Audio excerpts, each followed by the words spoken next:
Welcome into a Monday edition of the Jordy Culotta Show, driven and powered here by Go Chevrolet. Remember, our friends are online at GEAUXChevrolet.com. Shop the inventory there. You shop them online. Stop in LaPlace, Louisiana for a brand new car. If you want to stop in and see them over here in Baton Rouge, check them out at Go Express Auto Sales. The Carpool Queen is back. She did not quit. Everybody thought she was bailing. Working behind the scenes. She is not out. She's actually going to. It's always the story. Are you going to be in tomorrow? I will be here tomorrow. You're going to be in tomorrow? Going to be until 8? Come in and pick me up on the way to the She's airport. going to be kidnapped into to the Florida Keys. Her and Stewie are ducking off for a little trip to Miami. Go meet the friends. Awesome. Lloyd is here. Stewie is here. Jamil is here. Live on this Monday edition of the Jordy Culotta Show. Looking forward to today's edition. We're going to be joined by defensive line coach Jamar Cain in studio. Coach Cain going to stop in on his way up to the facility this morning. We'll ask him about last week's camps.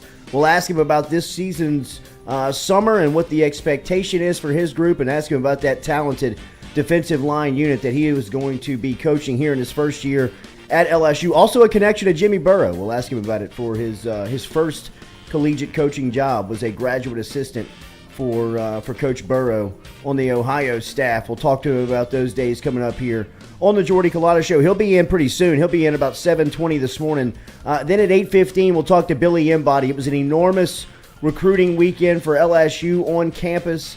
Tigers had all of the who's who there on the 7-on-7 tournament. You saw Stewie was out there getting some content over the weekend. Then they also had some official visitors on campus, including Jaden Wayne, who is a 5-star defensive end, who was in town visiting with Coach Cain and the defensive staff. Obviously, we can't talk to Coach Cain specifically about prospects, but we can ask him how recruiting has been going coming up here on the Jordy Culotta Show. So if you have a question, recruiting question for Billy Embody, he'll be here at 8:15, or Jamar Cain, defensive line coach, just jump inside of the chat app as we will be live here until 9 a.m. this morning. It's a huge week over here at FM Digital Media. On Friday night, we are throwing out the first pitch with the Rougarou. Ronnie Rance is going to be in studio, crossing enemy lines. This must be a huge deal for Rance, as he is breaking the rules that the bosses have laid down for him at his shop, as he's going to step over here to FM Digital Media on Friday. We've got a lot of tickets we can give away to the Rougarou game on Friday. If you want to go check it out, just drop a hashtag Rougarou inside of the chat app, and we will get you some tickets to Friday night over there at the ballpark. We'll be throwing out the first pitch. Looking forward to it over here at FM Digital Media. Are you nervous? I am not nervous. But we're 5 days out. Yeah, we're 5 days out. Are you going to practice? I am. From the distance? I think I'm going to go full. I've got to go full Okay, wind gotta up. go from the mound. Definitely going from the mound. Yes. Are you kidding me?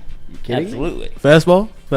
Only thing we got in the arsenal. All right. It would be electric if you broke a little Yeah, a little bender. Yeah. Who was the last one? Was George W. threw a hook? Did he? On Yankee Stadium? He would. Night of September 11th, I think. No, he threw a straight. That was fastball, Coach. I don't know, Coach. He dropped it in there. It was a beautiful pitch. As nervous as you could probably be for a first pitch, I would imagine. The With a pressure of the bulletproof vest world. on? Yeah. And he just put it right on the knees, buckled him. Yeah, to give the thumbs up. You don't have to stand on the mound. I'm going to stand on the mound. No, but you wouldn't have to. People don't. No, you can go from the beginning of the dirt. It's kind of a rookie move, right? Right. Yeah. If you still got it in the arsenal, let it rip. Let that thing go. What's the official measurement? 60 feet 6 inches. Okay, we're good. Yeah, we're good. You could bring a glove. What? Probably should bring a 60 feet, glove 6 just to make it inches. feel a little natural. Yeah.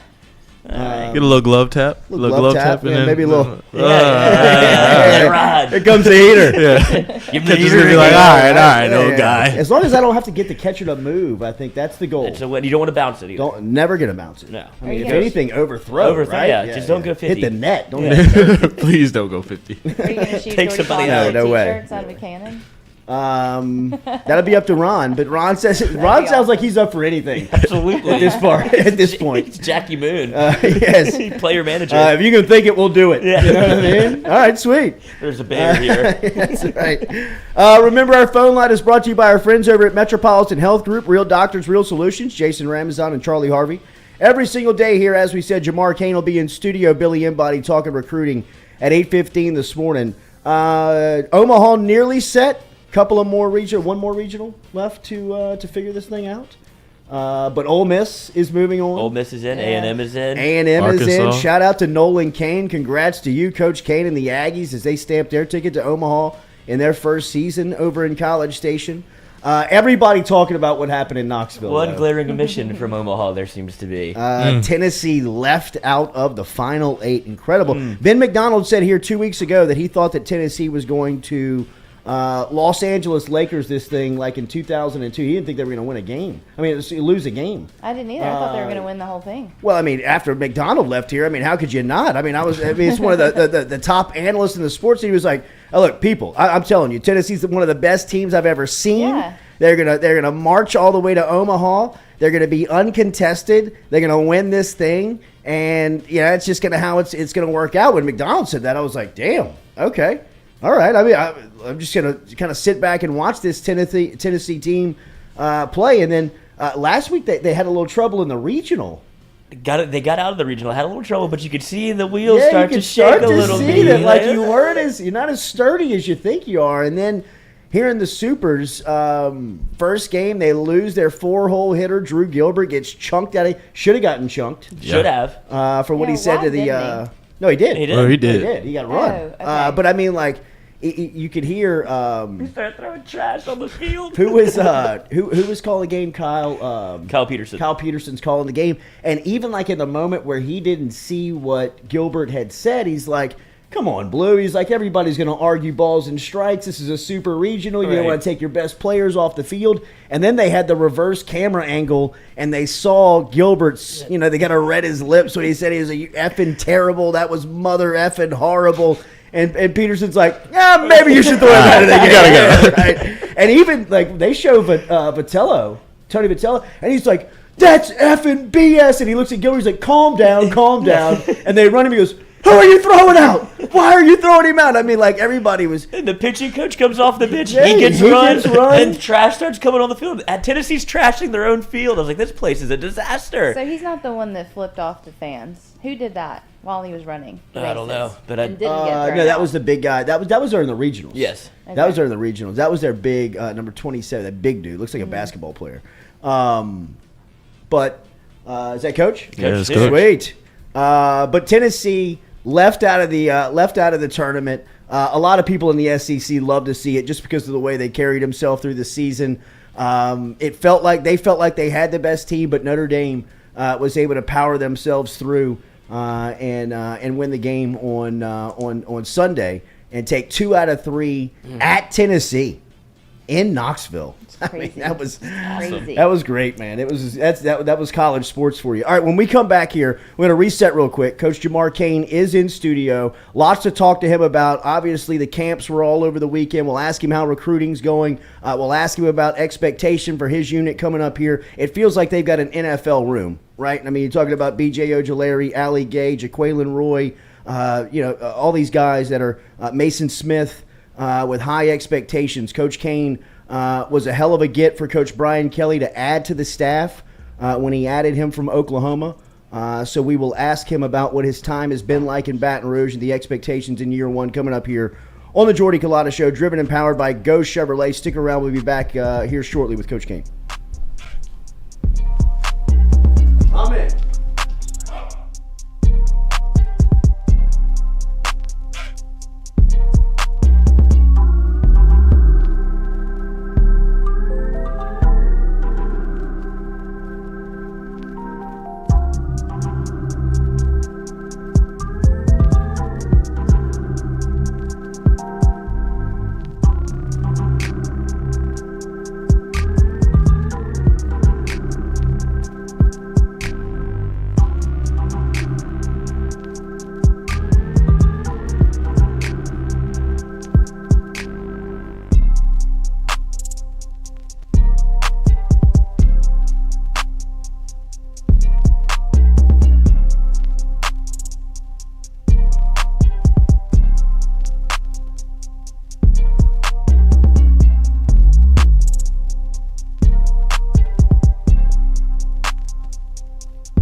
All right, welcome back here to the Jordy Culotta Show. Quick break as we turn the set over and welcome aboard one of our favorites here, the defensive line coach, Jamar Cain.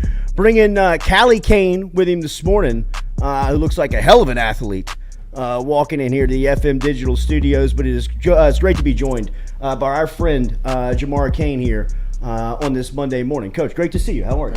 Thanks for having me. Absolutely. Finally got it figured out. Huh? Yeah, finally we're able to make this thing happen, man. But I know that that's kind of been the theme for you guys, that you've been hella busy since you've touched down in Baton Rouge. What's the schedule been like since being named defensive line coach? Man, it's been a blur, really. Serious. When I first got here, just hit the road recruiting, then getting to know our players, getting around our players, getting to know the playbook, buy a house, remodel a house, get them settled in school. Right. Now go back to recruiting, then spring ball. Now we're in the summer camp, so it's been a blur. I feel like I just got here yesterday. I bet. Hang out with you. Yeah, absolutely. A couple of crawfish Couple boys. of dads, yes, That's right. absolutely. That's right. Had to baptize them. Take me back to you getting here when you were brought aboard to Coach Kelly's staff. It was widely celebrated and wide reaction throughout college football that it was a hell of a get. People, I think, were assuming that you were either going to go to Los Angeles with Lincoln Riley, or that Brett Venables was going to throw a lot of money at you to stay in Norman, but you ended up in Baton Rouge. How did that happen? Obviously, it was, again, this whole, since November 27th has been a blur. That was Bedlam. I remember waking up November 28th, and my wife not giving me a little nudge like, hey, Lincoln is staying. He just announced he's not going to be the head coach at LSU. And I'm like, okay, cool. Well, he said he's not going to be the next head coach at LSU. That's what he said. That's right. That's right. And then walk in the office, and then him laying that bomb on us that he was going to USC. And I'm just like, what the heck is going on here? So obviously, I took the job with him just to make sure I secured some type of income and benefits and all the other stuff. Sure. And I went through the whole process of the bowl game with Oklahoma, and something just didn't feel right. Just didn't have that gut feeling. And then I got a phone call from my agent and was like, hey, would you consider talking to Brian Kelly? And I was like, well, I always wanted to coach in the SEC. Yeah. And so Coach Kelly and I had a talk, and when I said we had a talk, it was, I was apprehensive at first because I just didn't know Coach Kelly, just to be honest. And then after that conversation, I was at peace with what he was going to build here, what he was going to do here, and our interaction. Then I got on the phone with House. And when I say that, we talked on New Year's Eve, the 31st. We probably talked for about, Coach Kelly and I, about an hour. Then House and I talked for about an hour. And then I said, well, I'm good, Coach. And he was like, I said, when do you want to get this done? He said, we can do it now. I was like, oh. Okay. I said, okay. You mean like right now? It's New Year's Eve. This instant right now? Yeah. So went back and forth. And when I would say it was done by 6 o'clock on New Year's Eve, it was done by 6 o'clock on New Year's Eve. And wow. That conversation happened quick, but when you get on the phone with somebody and you just know that they have a plan, they have a direction, they had a calmness about them, about the success they've already had and what they're going to implement here, it put me at peace, and I was good with it. You coached the Big 12 Player of the Year last season in Nick Benito, but you mentioned that you always wanted to get to the SEC. How do you look at the SEC from another conference like you were in the Big 12s, especially when you're coaching some of the top players like Benito? Yeah, it's just again from my conversations with Coach Kelly and I, we both had that same feeling of losing players to the SEC. When I say losing players, I mean losing recruits. Yeah. And you recruit these kids for 2 years, maybe 3, and then it gets down to making decisions. Well, Coach, I want to play in the SEC, and that was a reoccurring thing. And just from outside looking in, I knew that LSU, the SEC, always had the best defensive linemen, because I knew I was recruiting against them the whole time. Right. So I knew it was something that I wanted to do. I knew LSU had a great tradition of having guys up front, and I had to watch the bowl game, and I saw those boys play, and I was like, all right, I can take We're care good. of that. Right, because I think there was a lot of concern on what the roster was going to look like this fall, but one thing that was not concerning was the defensive line room. Right. That room it feels NFL. I mean, it feels deep Yeah. NFL. You're the guy leading them. What do you think of that room overall? Well, I'm the short guy in the room, which Which is all nuts. which is perfect Right. for me. My wife was at practice, and she was telling me that I look really little out there, which is fine. That's Hard how, not to with Mason Smith over there, coach. yeah, Shit. yeah. She was like, "You look like Mason's little brother." Everybody does. No doubt. But no, it's exciting, man. I'm, I want to implement my system, Coach Kelly, Coach House's system, and the guys really are eager to learn and eager to get better. Yeah. And that's refreshing, because sometimes some guys with transition aren't eager to understand what you're trying to get across, or there may be a little pushback because they're used to doing it one way. But these guys are eager to learn, and obviously it helped with what I did with Nick and some of those guys last year at Oklahoma. And now those guys, those guys watch YouTube and other videos, so Sure. they're eager to see, okay, what did he do here? How can I get better? And I like the room. The room is a group that just wants to get better every single day. It feels like you got pros at every position. Roy and Smith feel like high first-round picks, and then Ojulari and Gay on the outside. How do you divvy up your expertise? Where do you focus on the most when you're talking about defensive line? I try to oversee it all. That's why Coach Kelly brought me here. That's why I wanted the whole front, so I can oversee it all. I have some really good guys that work with me and help me out that I trust, and those guys support me, and we're all speaking the same language. Excuse me, because sometimes when you're coaching the front and you have people who are assisting you, they may have their language, and then you have yours. Sure. That's where kids get confused. Right. It's just like you guys all have a group here, and you guys all got to speak the same language, Yeah. so you guys can make this show successful. Sure. So as long as those guys that are with me are speaking the same language, it's all going to go in the right direction. That's what we've been doing so far.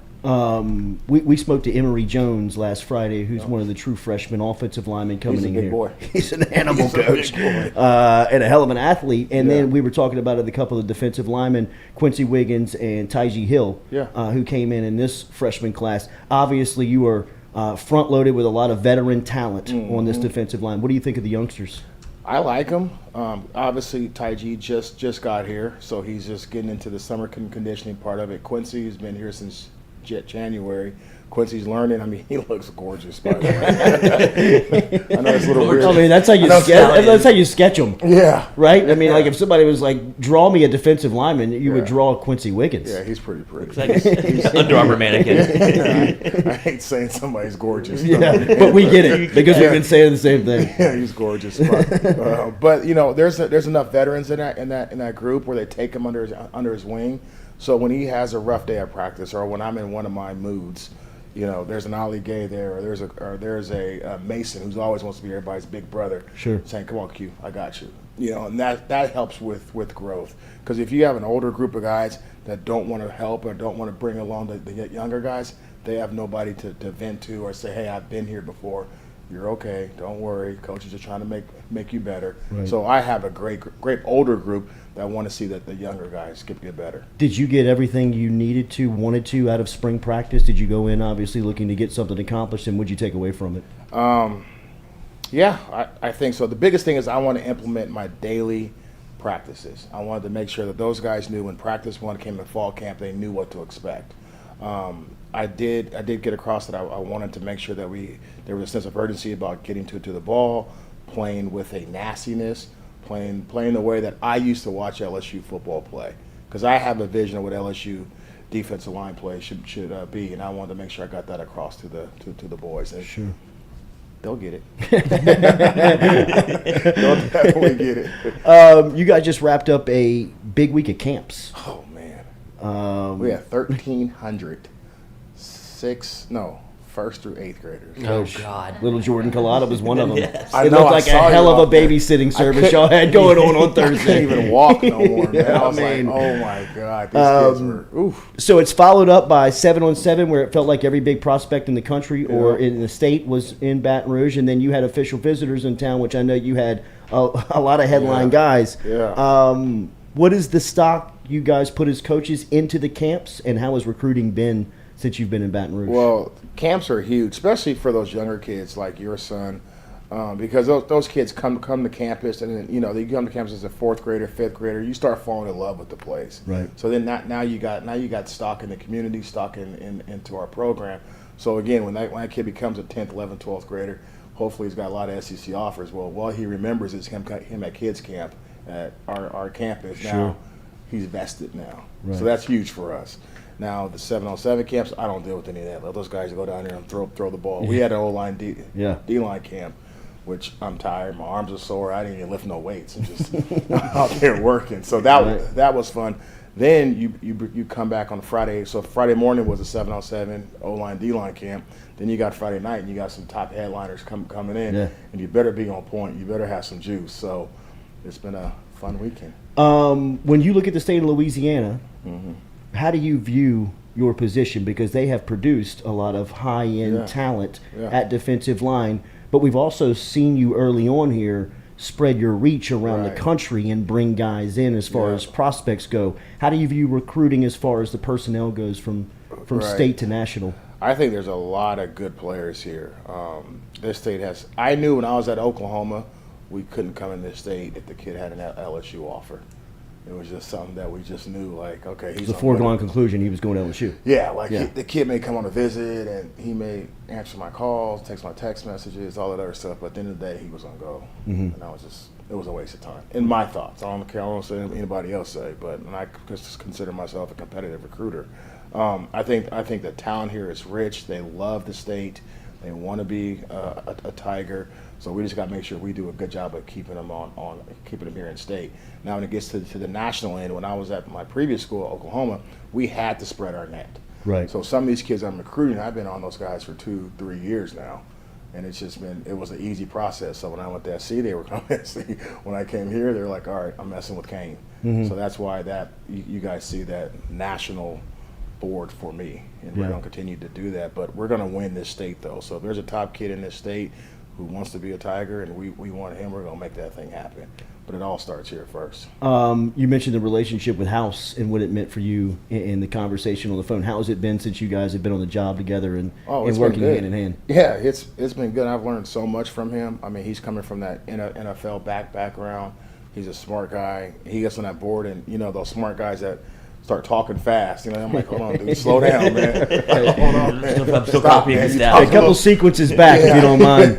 He just looks at me, but he's a super bright guy, man. Obviously, what he did at Kentucky, with the talent that they have there, and to have a really good deep defense, I'm excited to see how we can just continue to grow. And he's allowed me to be me. That's all I can ask for.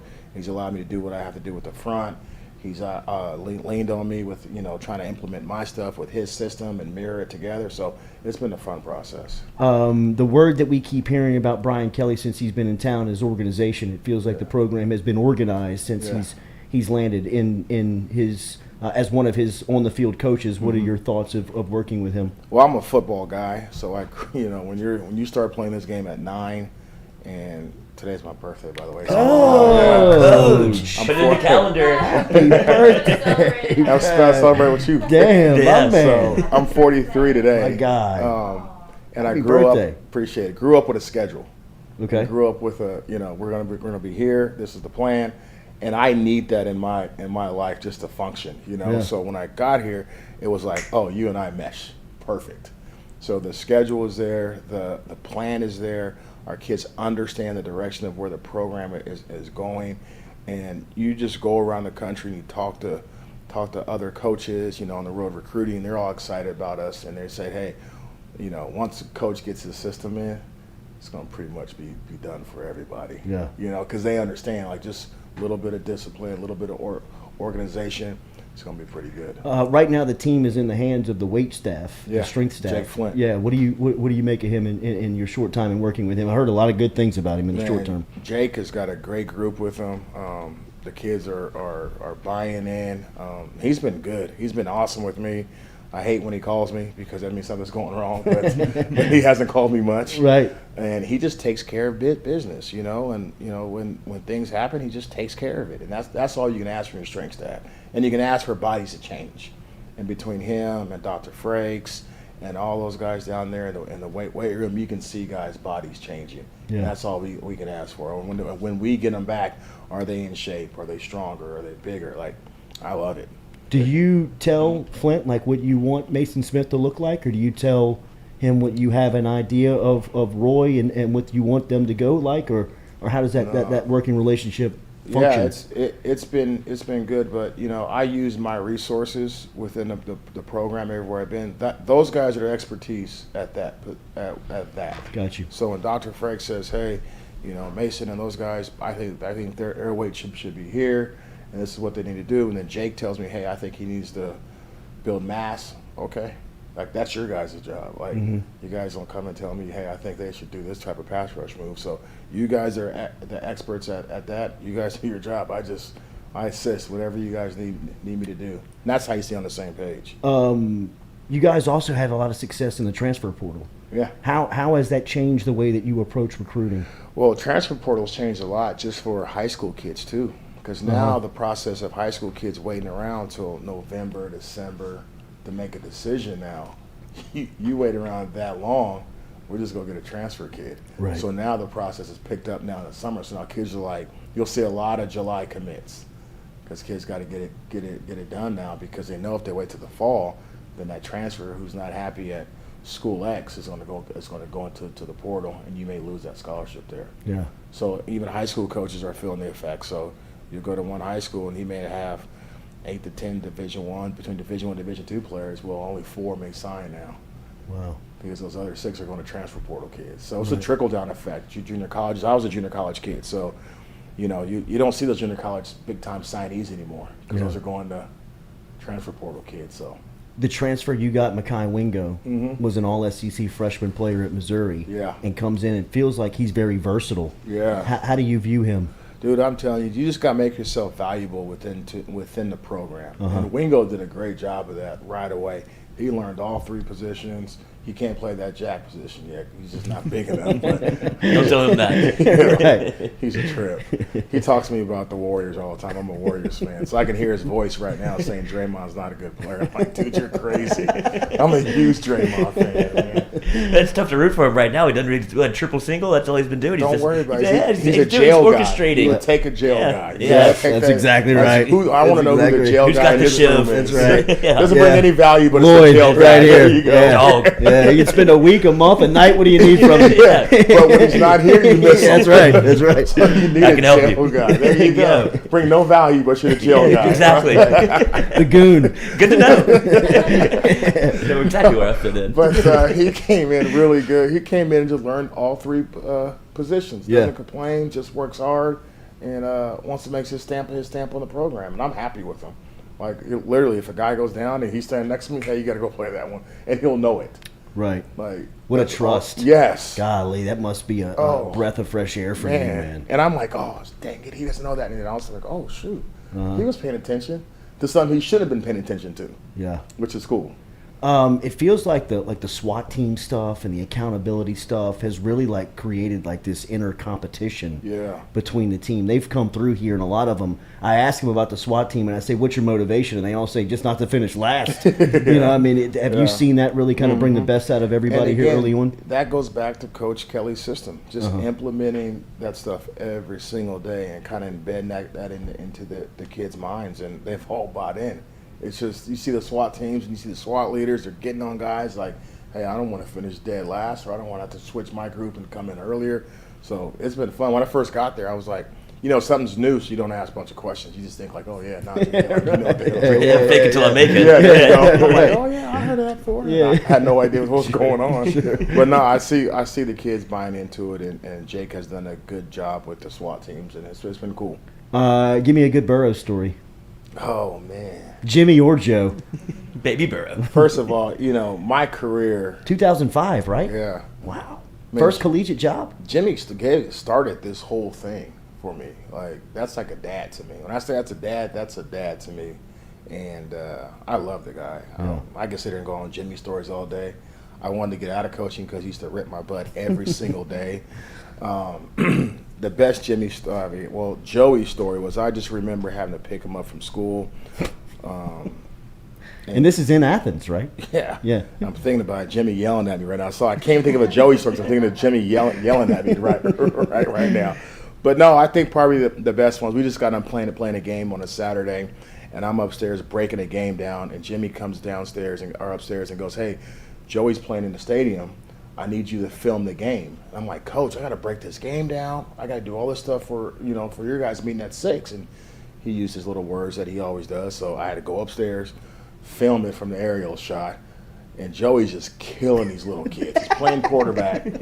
And they only played half a field in Peterson Stadium. So they would play from the 50-yard in, the other field would go this way. And it was just like, bomb, right? Or Joey just going to the right, stiff-arming these little kids. And I'm saying he was stiff-arming, it was like you at 5. Yeah. Just stiff-arming them, you know what I mean? And then so the game is over. And then I'm like, Coach is done. And he goes, all right, and you do that next week, the week after next, and the week after next. I'm like, man, dude, I'm like, Coach, or am I a film guy? Yeah. And then so then Christmas comes around. He goes, hey, you got all those videos? I'm like, yeah, Coach, I've been trying to give to you. He goes, all right, go through them all and make Joey a highlight film and make 10 copies of it so I can give to everybody for Christmas gifts. I'm like, what? Oh, by the way, do the end of season cut-ups too. And he just walked out in Jimmy style. I'm like, this dude right here, man. But anyways, that's a good one. So there's a tape floating around the country. Wow, of a young 8-year-old Joey. Just stiff-arming all these little kids. I made that tape. Just so you guys know. Put some music underneath. I think I put like Van Halen on there or something because that was what Coach wanted to listen. Coach Burrow's been so great to me. Like anytime I've switched jobs or transitioned in my career, he's the first phone call that I make, ask him, bounce some questions off of him, and he's just been so awesome to me. Him and Robin. I used to go over there when I was a GA, eat dinner, go downstairs, go play with Joey. Okay, Coach. So I go downstairs, go play with Joey. It was actually pretty cool though. But then he just, we would talk all the time. He goes, Joey's going to Ohio State. Joey made all state. Just telling me all about his career. As it progressed. Hey, Joey's going to transfer to LSU. I was at Arizona State at the time. Yeah, go ahead and clarify that. I wanted you to clarify. I was at Arizona State at the time, so I called Coach. I'm like, Coach, man, let me get JoJo. You know what I mean? And he was like, no, I think he's going to go to I think it was Cincinnati might have been in there too. Right. Yeah, so he's like, he's going to go to LSU. I'm like, all right, cool. Then it just all took off. Hey, I'm retiring Jamar just because I want to watch him play his last year. Yeah. Been talking to him during COVID, then the draft. So anyways, when I took the job here, he was one of the first phone calls.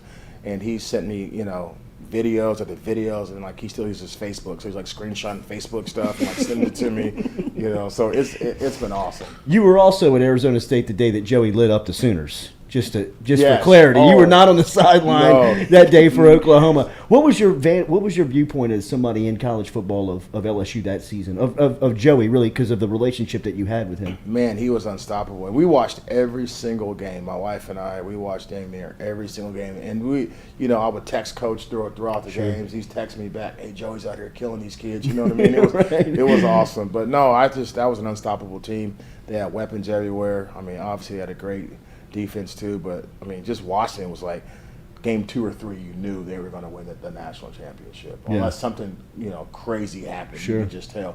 And I remember watching the Sooners, and Grinch is a good friend of mine, and watching that game, I was like, you in trouble today, Joey's boss.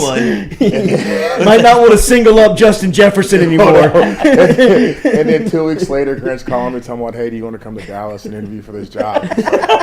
And then we need all the help we can get. You on the schedule. And then fast forward 2 years later, I get the job here, and all these people come up to me like, "Hey, were you at Oklahoma in that 19 game?" I'm like, nah, I was actually on my couch in Arizona. I was the savior of that game, actually.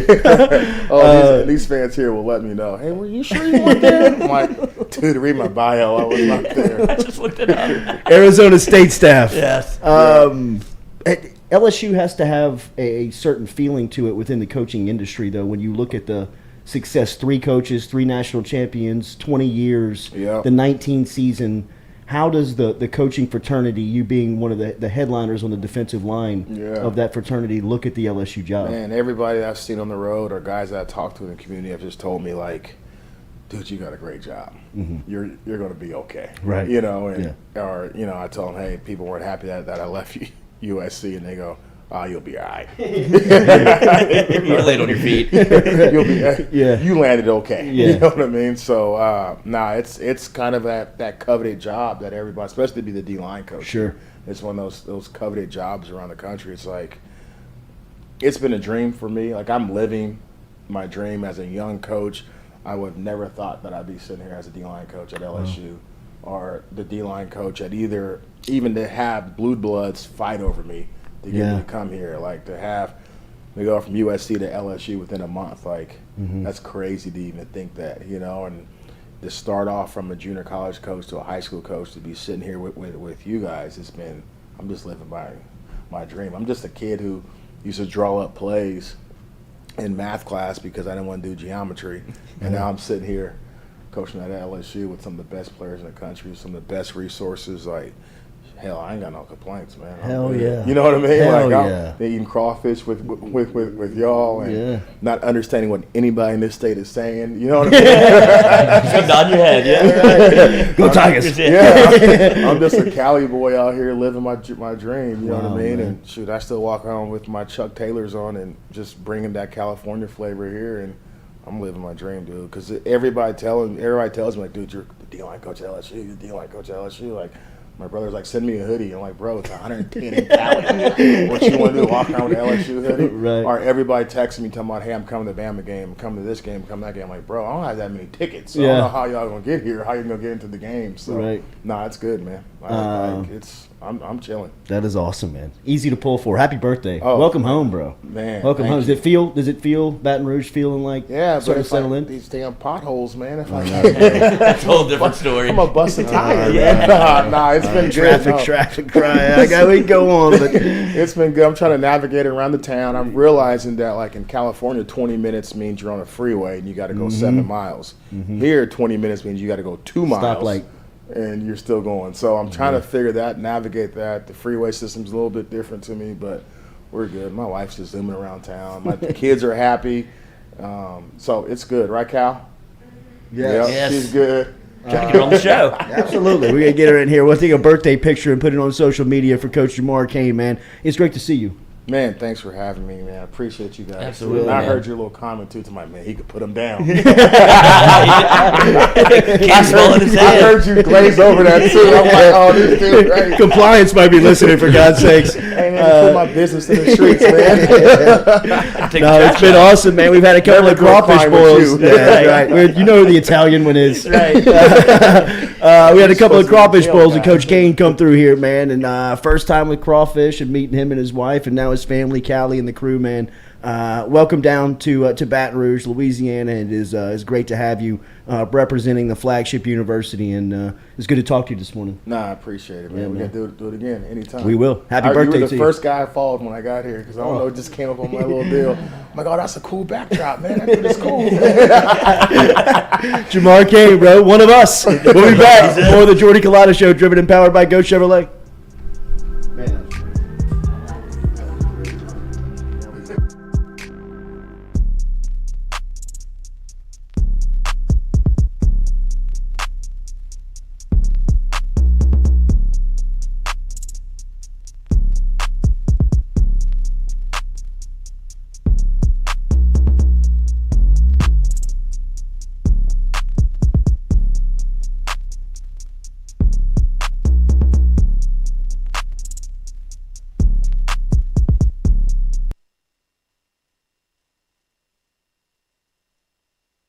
Go Chevrolet is proud to announce Go Express Auto Sales, the new used car lot located in the capital city of Baton Rouge, Louisiana at 11522 Florida Boulevard. Go Express Auto Sales is online at goexpressautosales.com, or you can search them on Facebook and social media at Go Express Auto Sales, the newest addition to the family of Go Chevrolet. Remember, Go Chevrolet is located down in Laplace, Louisiana, but now welcoming aboard Go Express, the new used car lot located in Baton Rouge, Louisiana at 11522 Florida Boulevard.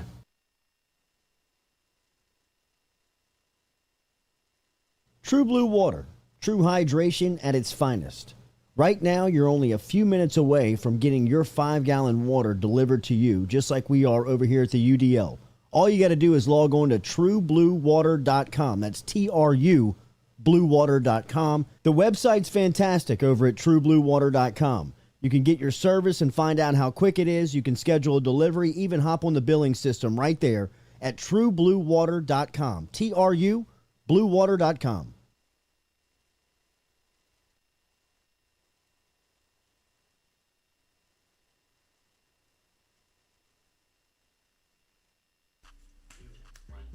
Hey y'all, it's Mikey from Mic'd Up. Catch us live every Monday and Wednesday, 11 to 1. Talk gambling, talk sports, have a ton of guests in here, get a little perspective from the athlete side of it. We got Lloyd in the house, Jay Mitch is in here a lot of the time. It's a fun show, great show. Please like, subscribe, share with your friends. If you don't like it, it's fine. Make fun of us, it's okay. Just get us out there, share us out there. We're having fun, we want to share our fun with you. Like I said, Mic'd Up, brought to you by Sterling Automotive. Every Monday through Wednesday, 11 to 1. Catch us live on YouTube, baby. See y'all.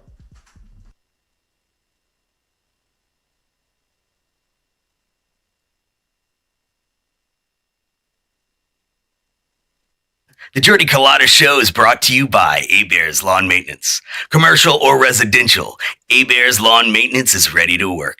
A-Bears can tackle all your homeowners association requirements. Call Blake at 225-485-8022. A-Bears Lawn Maintenance. The Jordy Culotta Show is brought to you daily by Morales Roll-Offs. Morales Roll-Offs provides dumpster rentals for residential and commercial needs in Baton Rouge and surrounding areas. Morales has roll-off dumpsters ranging from 10 yards to 40 yards to accommodate all of your disposal needs. Search online, moralesrolloffs.com.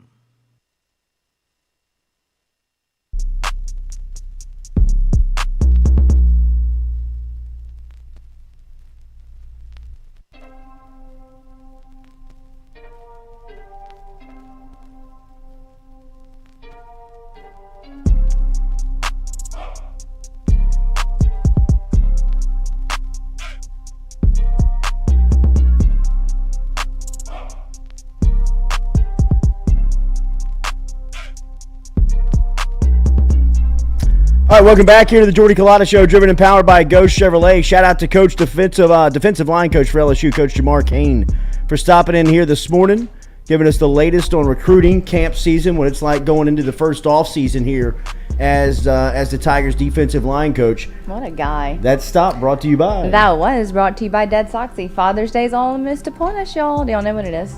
Sunday, huh? It is Sunday. Okay. It is Sunday. Go to deadsoxy.com. deadsoxy.com. Put in the promo code Jordy and take 35% off your order. You still have time to get your Father's Day socks here. You can buy 1 pair, you can buy 10 pair. Take advantage of 35% off. Happy Father's Day from Dead Soxy. Great stuff from Jamar Cain celebrating his 43rd birthday today. If you are following the coach anywhere on social media, send him a happy birthday message. Yeah, buy him some socks from Dead Soxy and send it to him. The Joe Burrow socks. The Burrow socks. That would be awesome. The LSU socks. The Louisiana socks. Yes. Good stuff from him on being LSU's defensive line coach. Mm-hmm. He's great. I could listen to him all day. What a great gig to get. He knows it. He's he like, does. he had a failed forward here. Like, what a spot. I love that he knows it. I love when somebody says, I'm living my dream. Like, so excited about that. It's like a little kid. I know. Like all of us living our dream. Yeah. Look at us. He fits right look at in. us. Look at us. Who'd have thought? Who would have thought? If you follow WAFB on social media, they made an announcement this morning that they are starting to stream live the Jordy Culotta Show. Speaking of living the dream. Watch out. So heads up. Bow, bow, bow, bow. WAFB, our partnership has been About to get announced. canceled. Yeah, right. The press release will go out at 1 o'clock today. The billboard will hit the air at College Drive and I-10. So if you see it, take a shot of it. But we are excited about our partnership, man. We're going to talk to Heather Godin and Jacques Doucet are going to be here tomorrow on our program to give you a little bit more insight on the partnership. We'll be on the evening news this afternoon. I believe the 6 o'clock news with WAFB. Or the 6:30 news will be with WAFB, and then in the morning. Tomorrow morning we'll be live on their morning show, and as I said, Jacques and Heather will be here tomorrow, and we'll be giving you kind of the nuts and bolts of this working relationship and how you can find all of us on social media and on their website and on their WAFB Plus app, which hopefully you have downloaded to your smart device and are watching there. We'll have what they call a swim lane, which is kind of like our own selection. So you'll be able to go back and watch the Jamar Cain interview, the Emory Jones interview, the Tyrann Mathieu interview, highlights from our show you'll be able to pick up and watch over at WAFB and WAFB Plus. We cannot tell you how excited we are about this. I think that we kind of let the cat out of the bag a little early. A couple of Jordy Culotta Show fashion. A couple of weeks back, we kind of slipped that out. Some people caught on to it, and WAFB was hoping to keep it pretty airtight, which we apologize. We kind of whispered it out. We did gossip it out a little bit. Brought us on a field trip over there. Yeah, right. What do you want me to do? The Cloud Demons all took their phones out. They're like, actually, this isn't officiated if you don't want to take any picture. Like, nope, too late. Sorry. It's already on Instagram. Already on Instagram. Ron's here. I was thinking about it last night, how you and I literally just went down there one day and we're like, hey, what are y'all's thoughts on digital media? Y'all need any help in the digital media world? Or maybe you can help us out a little bit? It was actually one of Katie and I's first stop when we thought about making this like a true business. Like, I mean, we were like talking about what is this going to be? Like, what are you even trying to do? And we went and met with WAFB when we were still kind of in, not limbo, just kind of like in a state of confusion, just kind of like, what are we going to do here? And we heard their outlook. What is very impressive about WAFB is that they have recognized the digital movement and have been out in front of this and put resources and personnel towards this space. So when we went in to talk to them about it, they were very open and understanding, right? I mean, like, they didn't have all the answers, but they definitely had a lot more answers than other people than we had met with up to that point. And we really kind of kicked those conversations off probably more than a year ago. I mean, right when the move went down, we went and saw WAFB and started to form a little bit of a working relationship. And then over the last couple of months, we went back over there and had the conversation, and it moved really fast because of just, like I said, the open-mindedness of WAFB and their leadership over there, from Rob Hayes to Heather, like we talked about, Joe, the general manager over there. I mean, it has been it's been really cool to see their vision for what their digital plan is. And us being able to really kind of cross-promote and help one another out in what we have going into the future. It's going to be really exciting, man. I mean, the resources that we now allow towards and to one another, I think, is really exciting for both sides. But for us to be in a working relationship and in a partnership with a traditional media and the brand like WAFB and the reputation that they have, not only in this city but in our state, and how they cover news, and just the professionalism in which they they go to work every day is really cool for us to be a part of. So this is a big day for us. This is a huge day for us as far as our company is concerned. This will be a mile marker that we look back on 2, 3, 5, 10 years from now and say that we became different that day. In what we were doing because of what WAFB is allowing us. I mean, they go to 90,000 homes every day. They get 75,000 clicks on their website. Just being in partnership with somebody of that type of force is huge for us. So an enormous day for us, and a lot of that is because of the reason of you finding us, subscribing to our channel, being here, and being intrigued and interested by the content that we are developing each and every day, whether it be on the Culotta Show, whether it be on Mic'd Up, or whether it be with Rohan on Where My Dog's At every Thursday. We are producing content that you are following, subscribing, and gripping onto, and people are paying attention to that, and we appreciate that. If you see it on social media, give it a like, give it a share. If you don't mind, give it a retweet, give it all the love you can. But you'll see a lot more of it coming out here. As we said, the press release will go out about 1 o'clock. You'll see a billboard on I-10 in College that will launch today. You'll see our faces all over the news over the next 24 hours, and you'll see some people from WAFB on this platform. So it's a cool partnership that we get launched and get going today. It's a hell of a day for our company. And as we said, we appreciate everybody being out there, including our friends over at Men's Total Health. Remember, Men's Total Health, located down in New Orleans, Louisiana, down there on Veterans Memorial Highway in New Orleans. You can stop in and see them if you were suffering from low testosterone and you're a male out there and it's an uncomfortable conversation that you just don't want to have. Go see Mike Roach down in New Orleans. He has great experience in this field. He comes over from Houston. He's back home down in New Orleans, and that's why he's here. He was making a really good living over in Houston. He was enjoying his time. His family was over there, but he wanted to do the good work back home down in New Orleans, and now he's back home doing it and has great experience. Go see him over there at Men's Total Health. They're online at menstotalhealth.net. But if you suffer from low testosterone, if you can't hold your muscle mass, if you're having problems sleeping or with your sex life, stop in and see Men's Total Health. Mike Roach and the crew over there at Men's Total Health can get you taken care of. We'll come back.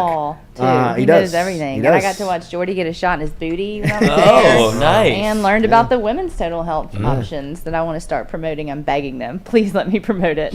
Give me the drugs. They have them. They have them. Give me a shot in the ass. Give me the drugs.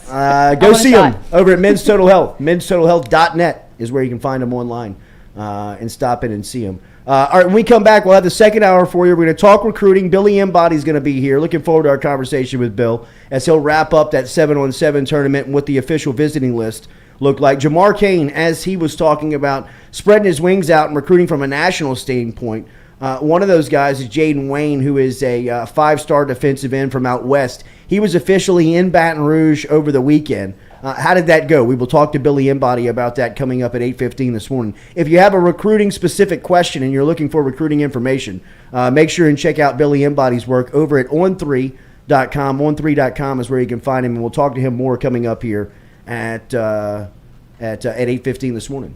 Looking forward to our recruiting conversations with Billy Embody. The Jordy Culotta Show, brought to you daily by Go Chevrolet. We'll be right back after this.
Looking to book a dumpster but no idea how? We've made it quick and easy for you. Check out our website at moralesrolloffs.com. Let Morales Roll-Offs know your desired delivery date, and finally, provide your contact details. To make payment, look out for an email invoice with all your booking details. On delivery day, our driver will notify you through text and email that your dumpster is ready and on the way. Now you know how easy and convenient it is. Call Morales Roll-Offs at 225-427-0000 for your dumpster.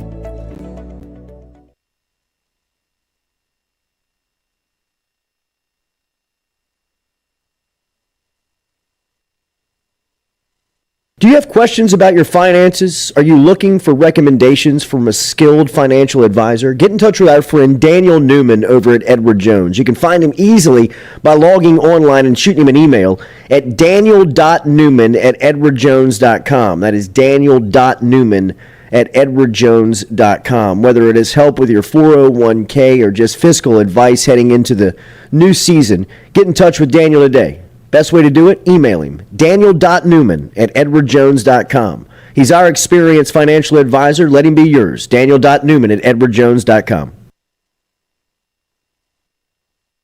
The Jordy Culotta Show is brought to you by A-Bears Lawn Maintenance. Commercial or residential, A-Bears Lawn Maintenance is ready to work.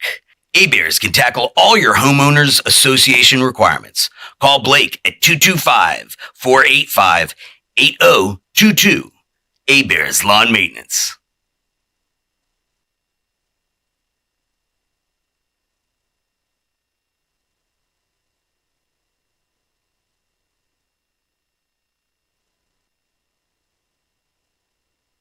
on the floor, but they're also a leader in custom apparel for businesses, sports teams, and other groups. Take it from us, everybody over here at FM Digital Media. They help us out with all of our apparel. Let them help you out today. Go ask for Cody over at Red Stick Sports. Check him out online at redsticksports.biz.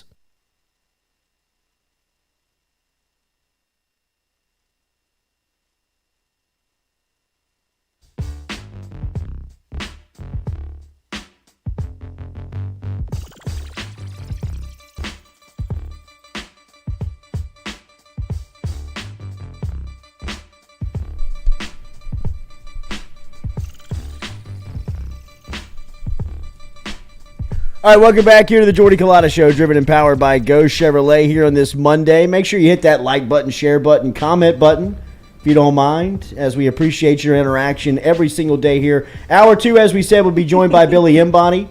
Billy Embody will be talking recruiting. What are you giggling about over there? Brett Favre, just from the clouds, just tweeted, and everybody's like, "Where's my money, Brett? Give me my money back, Brett." Oh, that's awesome. He said, "Congrats to Ole Miss, well deserved. And I'll go 1-1 for the SIP." And everybody's like, "Brett thief, where's my money?" Favre's in trouble. He is. He's in trouble, man. He I'm is. telling you, if you dive into that story, you're like, good Yeah. God, man. I mean, he is going to have to use every ounce Of of Brett. political clout Yeah. that he's got to get, because he has lost the PR war. I mean, obviously, look at his social media. Look what know. happens when he speaks. Right. I mean, people start to attack him. But, I mean, I probably shouldn't have dove completely in because I don't know the entire story, but it's something about the Mississippi welfare system that he tried to go in partnership with some politics about raising money for a volleyball arena or facility on Southern Miss's campus.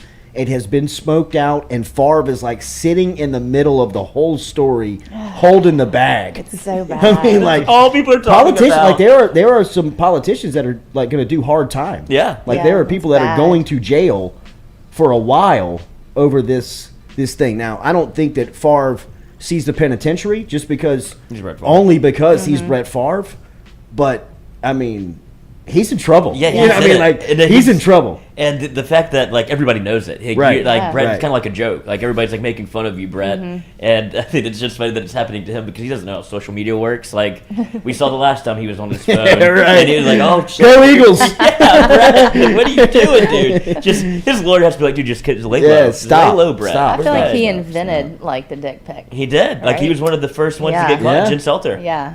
in his crotch. It was Florida so State cowgirl. shocking. Yes, It was so She shocking. spun a hell of a career out of that. absolutely. Yeah. Brett just in the phone. Yeah, Jesus. Favre. What do you have, like camo Crocs on too? Look like a scum. I mean, it was like so Mississippi, bro. Oh, man. Yeah, Like, just fire this yeah, off. right. Pop a hydrocodone and take some pictures. One for the sip. Come to the sip. Come. Sorry, WAFB. Day one. Welcome aboard. Day one. You knew what you were getting.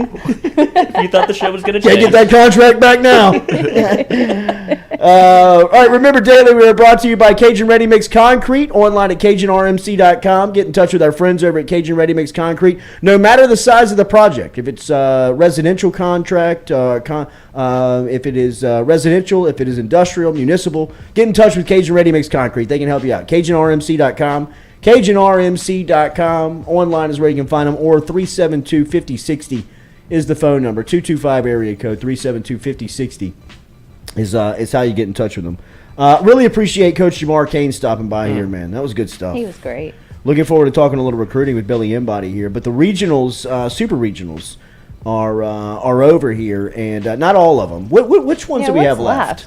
Oh, somebody put it in the chat. I think there's one series I left. think East Carolina's still playing. I think they No, have a they- game today. Are they playing? Yeah, they played today. played Yeah. last night at They like 10:30. 10:15. Yeah, Yes. and then they play Brutal. today at 4:30. Nice. Look, Notre Dame going into Knoxville and beating Tennessee is the most impressive thing that's happened over the last 72 hours without question in college baseball. But what the University of Texas did, going into East Carolina, ECU's venue, and I know Lloyd tweeted this out yesterday, but if you watched any of that series, it had old box vibes. Like it had old Alec Box vibes where people are like hanging over fences. You can almost like touch the opponent. Like you can almost like the people are like this far away from each other. The place is packed. It's loud. It's rowdy. It's hot. It looked like the box in the spring back in the day.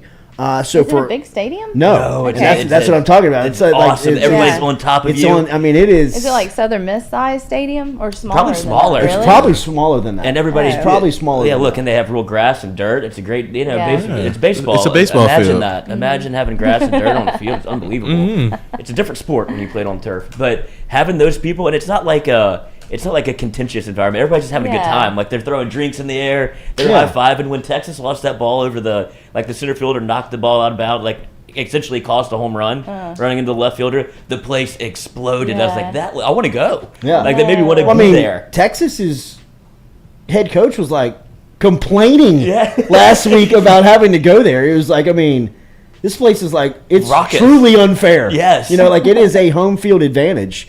So that's why I'm saying what Texas did is not as impressive, but it's about as impressive as what Tennessee or what Notre Dame did to Tennessee by going into Knoxville and beating, the far and away number one team in the country this season. Tennessee was 57-9 going into the game on Sunday. It was only their 5th loss at home yesterday. They went 4-0 to win the SEC tournament. They went 3-0 in the Knoxville Regional, outscoring opponents 31-13. Overall, right now, it seems like there is a curse on the top seed in college baseball, as the current college baseball tournament format was implemented in '99. That year, the top overall seed, Miami, won it all. No top overall seed has won the Natty since then. And Tennessee not making it back to Omaha will be another year in which the number one seed will not be able to take home a national championship. That was an incredible weekend Of college baseball. in Knoxville. That was must-watch television, it felt like, for all 3 games. And then the way that the fireworks started with Gilbert getting chunked on Friday, Tennessee rallying and winning on Saturday, and then Notre Dame just going all hero on Sunday with the back-to-back bombs to take the lead and then or to tie the game and then to take the lead was just it was fascinating to watch it and to see the melt from the Tennessee fans and then see the pile-on from sports. Everybody. Everybody. Do y'all hate them? Everyone does. So much hate. I don't, but it's easy to see either. why people I do. get it. I'm a Tony V fan. Same. You know what I mean? So, Italian. You know what I mean? Love him or hate him, I'm going to fall with him. I got you, Tony V. I'd have loved to run the victory lap with you if you could have made it to Omaha and won the thing. I think but it's funny what they're doing. they're very easy to hate. Right. Yeah. Because They're very they bat flip, they talk trash. Tony V is very brash out in the public. He makes no secrets about it that, he hates you. You know what I mean? So go ahead and hate me. It makes no difference to me. Yeah. Put it all on the table. And he kind of had that FU team, where we can be about as loud as we want to be. Because we think we're the best team in the country. Because, throughout the entire season. As Ben Well, they McDonald's, were. I thought that they were that, but I was like, no way the baseball gods will allow this to really cross the finish line, right? But then when McDonald stopped by here a couple of weeks back and he was like, look, I'm here to tell you, nobody is going to compete with this Tennessee team over the next couple of weeks. And I was like, damn. Wow. Ben McDonald, who is probably the strongest voice in college baseball. If he's not, he's up there. He's up there. Peterson. Absolutely. He's up there. Was he was sold Tennessee was not going to, they weren't going to have a tough time getting to the national championship game and winning it. So Well, it seemed like it. They were the best. no doubt. No. I agreed with him. And then but you couldn't believe LSU in '97 was like that. Didn't they go undefeated? I think they went wire to wire number 1 in the country. They didn't go undefeated. No, through the regional and super regional. They may have. They were that good. I don't think they lost. I think the that game. they scored 30 runs just- in yeah, it, just something in blowing a people regional out. game where they had to rally back and beat maybe Georgia Tech. But 2017, you knew. You were like, this team's loaded. Yeah. They've got everything you need. Doug Thompson, you had Patrick Coog. You had all of these frontline, Brandon Larson. You just had all these guys that you were like, nobody can mess with this. In fact, you heard Tom Hart rattle off the Tennessee home run record that they set this year in college baseball, they're only second to LSU. 97 Tigers. Right. And I think it's like 30 home runs. They were they were mashers, bro. Dude, I mean, like, mashers. And, I mean, they could have had a little help, but allegedly. But, I mean, you never thought the baseball gods would let Tennessee finish this thing out, because at some point during a sports season, not just a baseball season, you face adversity. Like, it doesn't matter how good you are, in my opinion, at some point you're going to face adversity, and you're going to have to overcome it. And the good teams and the great teams, they do it. And you knew Tennessee was going to be rattled. And I thought they got rattled a little bit last week in their regional. Mm-hmm. So I was like, maybe that's it. Maybe that was just kind of like the thing that they had to overcome. And now they're just jet set to get to Omaha and win this thing. But you could see early on Friday, the wheels. You could kind of feel it. Like, it was like, wow, Notre Dame is going to be, first off, they're not going away. Right. Like, they are going to be here all weekend. Like, they're not going to be a rollover and not going to be an easy win. So Tennessee better be prepared to beat Tennessee. And then within the first, was it the second inning or the first inning that Gilbert got thrown? I mean, it was early. I was just looking at it. In that game on Friday where he got thrown out, and that changed the entire complexion of the series. Fifth inning when they were up 2. And so they're up. And that's the thing that made me wonder why he got run, or like why he wanted to get run. It was a 1-0 count. Like, it wasn't even worth, arguing balls and strikes. It's not like he punched him out. He was just like, all right, strike one. And he flips his lid. And then you see all of Tennessee, Tony Vitello comes stomping out, and then the pitching coach comes stomping out. Trash comes on the field. You're like, all right, this is not, like, there's a line in baseball where it's fun, whatever, but then it turns like Bush League, and this is like comedy hour at Tennessee, where it's like, what are y'all doing? It was the weird. wheels are completely falling off, and it was awesome to see, because I like the way that they played it for a little bit. But then when you start flicking people off, rounding the bases, you're like, what are we doing here? Yeah. It's too much. It's got out of control. Too much. And And you can see the wheels. Man. You saw the cracks happening. You're like, oh no, this is not going to be good for them, because, like you said, they had no real adversity. And we had Vittmeyer on Friday on Mic'd Up, and he was like, honestly, I don't see anybody beating Tennessee. Everybody was singing the same. He's like, they're all like, he's like, I get it. Like, I get why people don't like them, but they're playing like that because they're so good. Right. They haven't run into anybody yet, and they had it at every level. They had arms, they had a lineup, they had it all, and then just take the rug out from under them, and then season's over. Bye. Enjoy it. That's the thing about So it. depressing. Over. Could you imagine what this morning is like No. for Tony V? They're just surrounded by beer. I mean, Just crush them, wake up. How fast does shake that the orange can. Lamborghini Yeah. go? Give me to Miami. Jesus, get me out of here, man. Shout out to Mark Cumby, who just used the promo code over at Dead Soxy and picked up a pair of Dead Soxy. Dead Soxy socks for Father's Day. We appreciate that, Mark. Thanks, Mark Cummings. Get over to deadsoxy.com if you want to pick up your pair of Father's Day discounted socks just by using the promo code Jordy, as Cumby just pointed out, saved himself $15.74 on this purchase. 35%, y'all. We appreciate that, Mark. We're going to talk more recruiting coming up next here. I'm getting a couple of shots from people driving down I-10 in College right now. The billboard is up. Can we put the From pictures up? WAFB, absolutely. Email them to Stewie. Yes, Let's see 'em. we are up and rolling, bro, with WAFB. The WAFB Plus app has now got the Jordy Culotta Show up and moving over there. So if you want to check out any of the content, you can always pick that up over at WAFB Plus.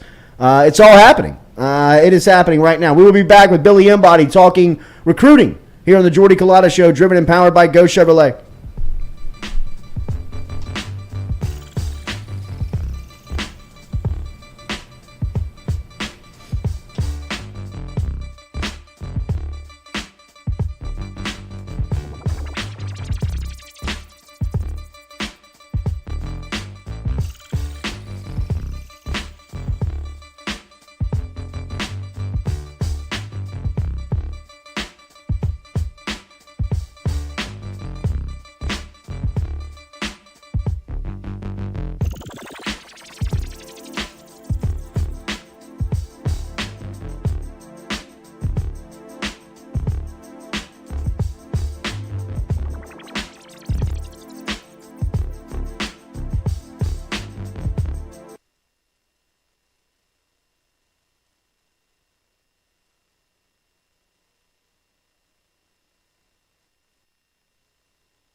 Southern Eye Centers, located at 6859 Jefferson Highway, right here in Baton Rouge, has been serving your eyes for over 40 years in the capital region. They offer friendly service in a helpful environment with the highest level of personal care to manage your eye health and vision needs. If you want more information, log online to southernneyecenters.com.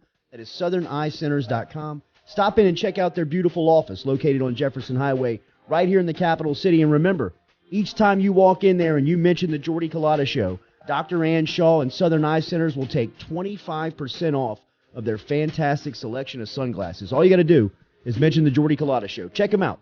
southernneyecenters.com and located at 6859 Jefferson Highway.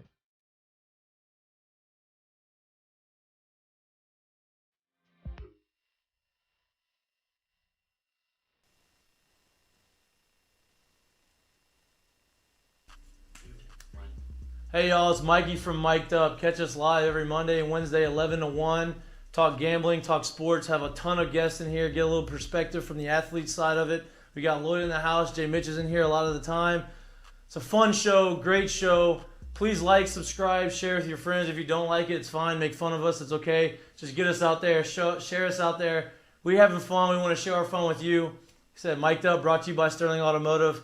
Every Monday through Wednesday, 11 to 1. Catch us live on YouTube, baby. See y'all.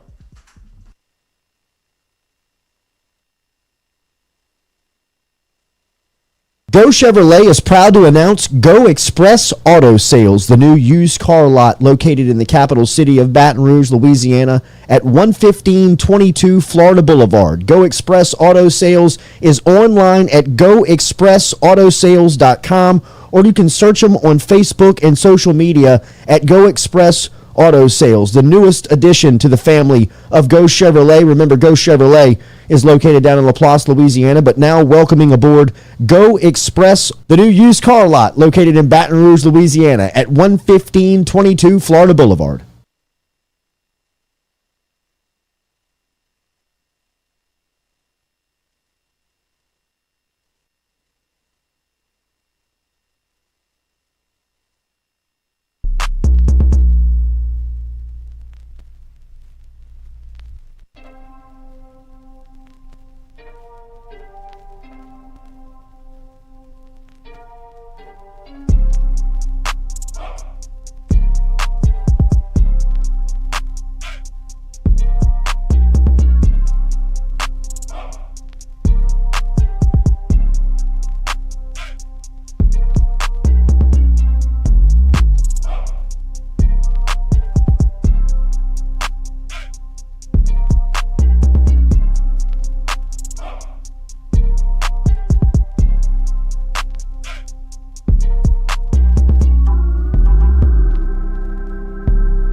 Welcome back here to the Jordy Culotta Show, driven and powered by Go Chevrolet.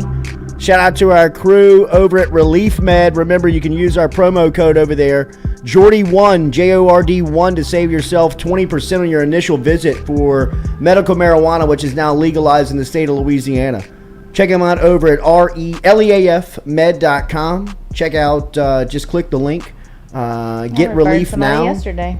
Jordy1. I sent somebody over there. You relieved yesterday too. I sent somebody over there last week and relieved their pain. Yes. By using the Jordy, the promo code Jordy1. Relief Med, RELEAF med.com. Cody Boudreaux with a $5 super chat, talking about WAFB's love for Dune.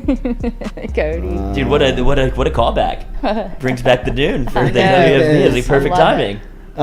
Make sure to hit that like button, share button, comment button. We're about to start to talk a little Billy.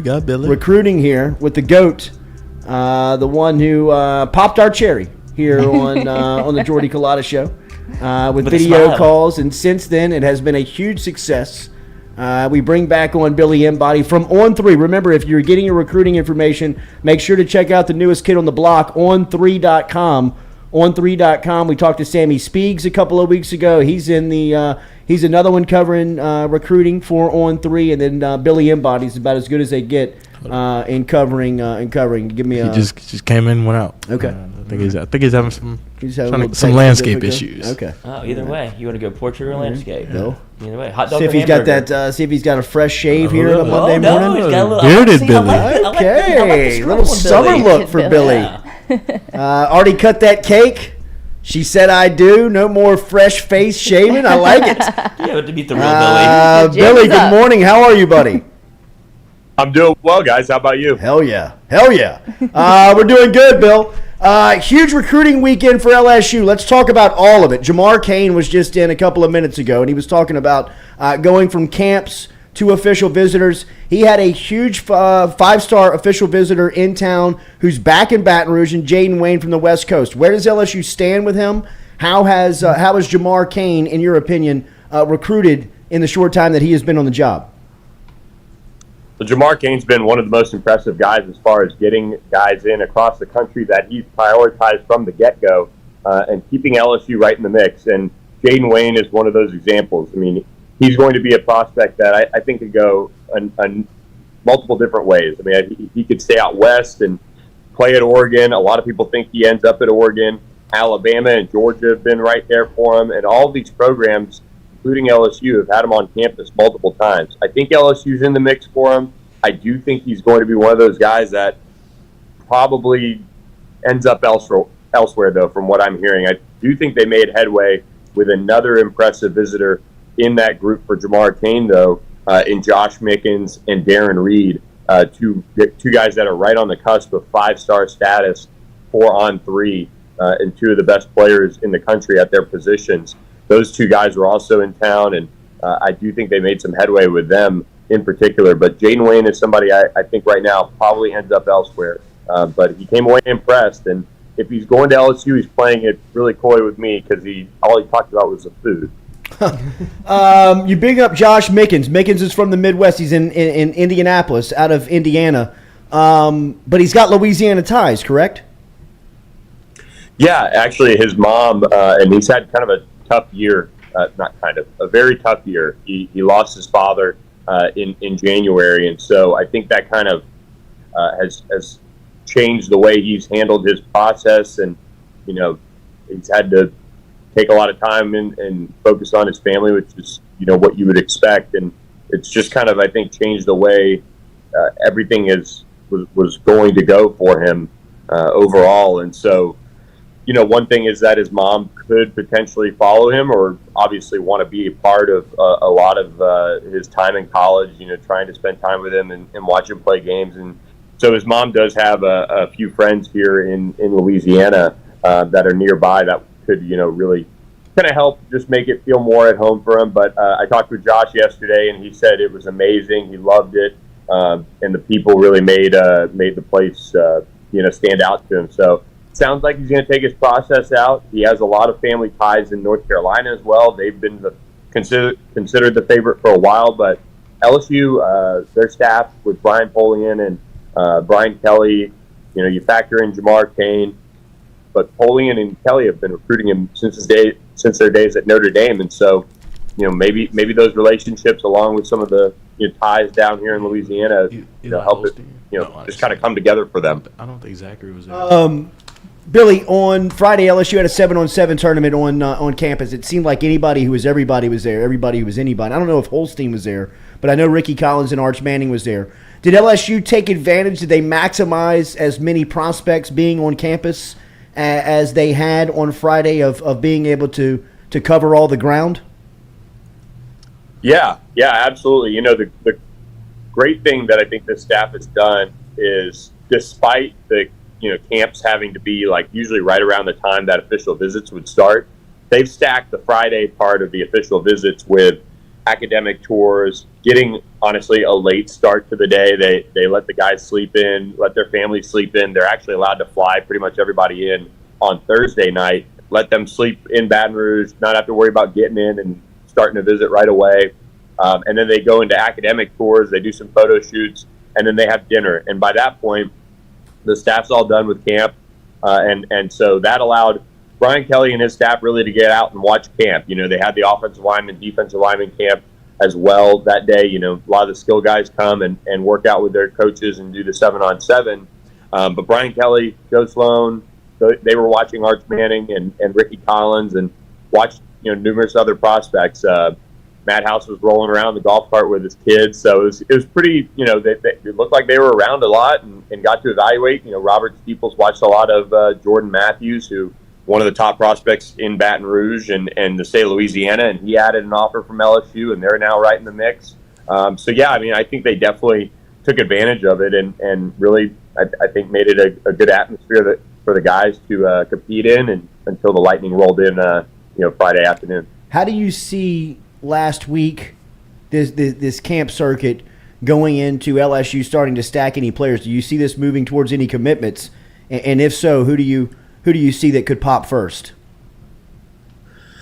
As far as who could pop first, that's an interesting one. I think a lot of these guys are taking visits and either going to decide in early July or taking their recruitments out kind of the distance. And I do think LSU has a chance to make a big splash on the 4th of July. It seems like a lot of their prospects that they've been recruiting have announcements right around that time. There's could be Jackson Howard, Christian Gray. There are multiple guys that they've been recruiting that are kind of circling that time after their official visits to go ahead and make their decisions. But as far as the in-state guys, Jordan Matthews, I think, is one they made an impression on with the offer. I spoke with him. He seems like he's, didn't really worry about it taking a while, so to speak. He knew that they wanted to see his speed. He showed his speed. They saw him work out in person. He checked all the boxes. He actually looked terrific at corner and safety. And so he got his offer, just like they kind of said he would if he performed. And so he was one that I think, I don't know about if he's ready to commit right away, but I do think he could be somebody that before his senior season makes a decision and decides to shut things down. I spoke with Tyree Adams as well. He's a really, really impressive prospect on the offensive line from St. Aug, and he is continuing to go through his process. He wants to take visits in the fall, but he was somebody that really spoke highly of LSU and getting to work with Brad Davis, and he is somebody I've had pegged for a minute now as far as LSU being in a really good spot to land. You mentioned Jawan Johnson from LCA, Lafayette Christian. He's a name that we've heard really pop on the scene here as of late. I know he was in town on Friday playing in the 7-on-7 tournament. Where does he stand? Where does he project, Billy? Yeah, he projects as a nickel. He's 2024, and so he actually focused completely on quarterback on Friday, which I was a little disappointed. I want to see just more of him at corner because he was really good at the camp, the skills camp the week prior when he earned the offer.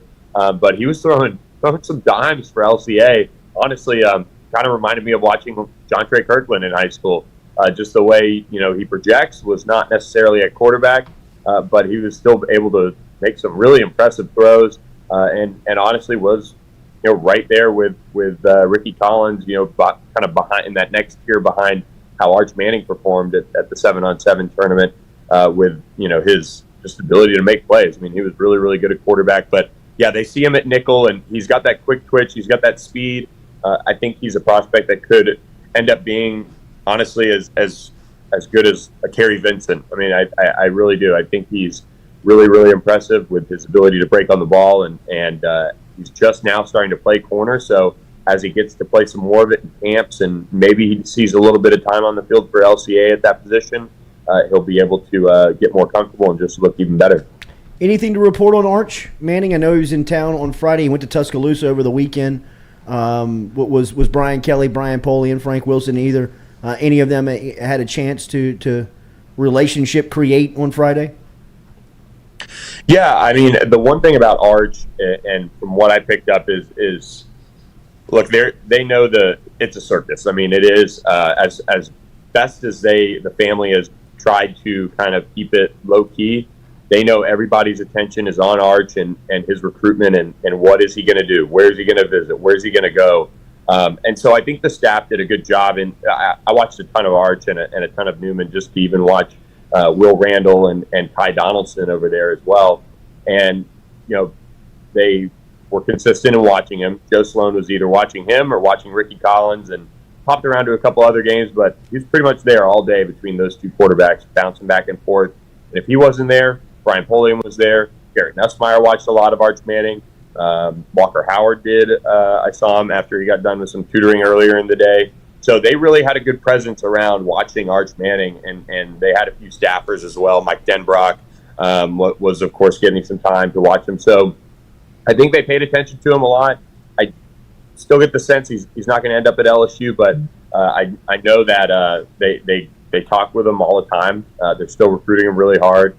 I believe they met with him that morning before 7-on-7 got going, and so they had a little bit of time to spend with him. But for the most part, I do think he ends up out of state right now. But what an impressive prospect! I mean, he was really, really, really good on Friday. Hashtag Ask Billy. Cordell Music asks, Billy, is there any other linebackers LSU's looking at other than Jaden Osbury and Tackett Curtis? Whit Weeks was an official visitor in town, and the name sounds familiar because it's the brother of Wes Weeks, LSU linebacker. So he was in town. He heads to Georgia next weekend, and the Dogs are really pushing for him. It'll be interesting to see if he ends up at LSU. I've heard really good things. You would think that they can reel him in. They've made, obviously, the family feel comfortable enough that they're sending Wes there to play. He transferred in from Virginia in the offseason. And Matt House, I will say this, I think Matt House is one of the most impressive guys to watch interact with the prospects on campus and coach them up. He just seems like really natural, really just a genuine guy. I mean, definitely a guy you want to have a beer with if we're talking about us, but not the prospect. And but just a really, really impressive guy in the film room, too. That was something that I talked with Whit yesterday, and he said that, they just watched a ton of film, and it seemed like they were really focused on just learning and getting him better and things like that, and just trying to be really genuine with how they recruit him and know that they don't have to maybe, bring out the dog and pony show, but just be real with them because West is already there telling them how it is, what's it like, and if he should be, coming to LSU. And I do think LSU sits in a really good spot to land Whit Weeks. I think he's probably a little underrated by quite honestly, all of us in the rankings industry. So Whit Weeks is a big target at linebacker as well for LSU. Jay Chillin, hashtag Ask Billy. Billy, any news on Dante Moore coming out of the 7-on-7 tournament in Vegas over the weekend? Yeah, Dante Moore and Jaden Rashada were both out there at the overtime OT7 tournament in Las Vegas. I mean, Dante Moore, first of all, had a terrific weekend. But he did go in depth with us on his contenders and where things stand. LSU remains right in that mix, and depending on who you talk to, there's kind of varying levels of confidence in LSU's chances. LSU has really hung in there well with Dante Moore. He officially visited all the way back in I think what was it, March or April? I mean, it was a while ago. It was a lifetime ago in his recruitment, quite honestly. Notre Dame was thought to be the favorite. Now they're out. From what it seems like, Texas A&M has surged. Miami is still in there. Oregon, but LSU is really hung around well, and a lot of people think that they're right there for him. He goes to Texas A&M this coming weekend, and then he goes to the Elite 11 finals. I think LSU's trying to get him back on campus. If not, maybe they get him back on campus in late July. But it's one of those recruitments between him and Rashada that a lot of people feel can go multiple ways, but we got the sense being around him from our national guys in Vegas this weekend that LSU's firmly in the mix for Dante Moore, and that's a good thing because it's been a while since they've had him on campus, and they've just continued to chip away and keep recruiting him and hope it pays off in the end. Do they take two quarterbacks, or they just want one in this class? I think they take one. Yeah. I would be surprised to be barring two of the four transferring out from the program that are already on campus. I would say they take one this cycle. It looked like it was a big week in movement on Shelton Sampson last week. What can you tell us on the nation's top wide receiver and the Baton Rouge native right here at Catholic High School? Yeah, Shelton Sampson was on campus watching the skills camp, and then came back for an unofficial visit, and then quickly left for his Florida State official visit. So he's packed in quite the last week or so on the recruiting front, and I think LSU sits in a really good spot to land him. And we've been hearing that a while. We think Texas A&M is probably the main challenger here. Alabama will want him, Georgia will want him, as well as Florida State, who has the ties with Gabe Fertitta over there. now coaching up the Seminoles. But LSU, I think, has done a really nice job recruiting him. You know, I kind of get the sense that it's similar to the Quincy Wiggins recruitment, where you felt like LSU was right there the entire time. They checked all the boxes, and he was just kind of waiting his time to take a couple of late official visits and then make his final decision in December. And I think that's what we see Shelton Sampson do. But I think LSU sits in a really, really good spot, and they're probably the favorite. Kylan Jackson, safety out of Zachary, is another native, Louisiana native, South Louisiana native that looks like LSU is gaining ground on. Yeah, absolutely. And I think there were some academic questions that Kylan probably had to answer. I know he's been taking a little summer school as well. So he's getting those back on track, and I think that certainly helped LSU. You know, they want to see these guys do well in the classroom too. And so Kylan's really put in the work to get that right, and because of that, LSU is now get to a point where I think they could probably take his commitment and feel really good about it. And I think, if all things have been in order for the past however many months, I think he could already be a commitment. There are a few programs out there that are certainly not letting off the gas pedal with him, but LSU sits in a really good spot to keep him at home, and both him and Shelton were out at that skills camp and both wearing LSU gear, which, if you're on the Gear Watch train, that's a positive. But, LSU's doing a really good job recruiting Kylan Jackson. I think they sit in a great spot. What's next on LSU's campus as far as camps go? Don't they have an invitation only or an elite camp coming up? Yep, elite camp is Thursday and Friday. They'll have two a morning and an afternoon session on Thursday, and then go in the morning on Friday and get in another big official visit weekend. This whole weekend, Jackson Howard is coming into town. If I could quickly kind of pull up the visit list, he's a top 100 prospect, the number one prospect in Minnesota, and somebody that LSU wants badly. Jaylen Brown, a 5-star wide receiver out of Miami, is coming to town, and LSU's kind of right there for him. They'll also have Jaden Chapman, a top 100 prospect on the offensive line in town. They'll have a lot of offensive linemen: Wilkin Formby, Kelton Smith, and Marky Anderson.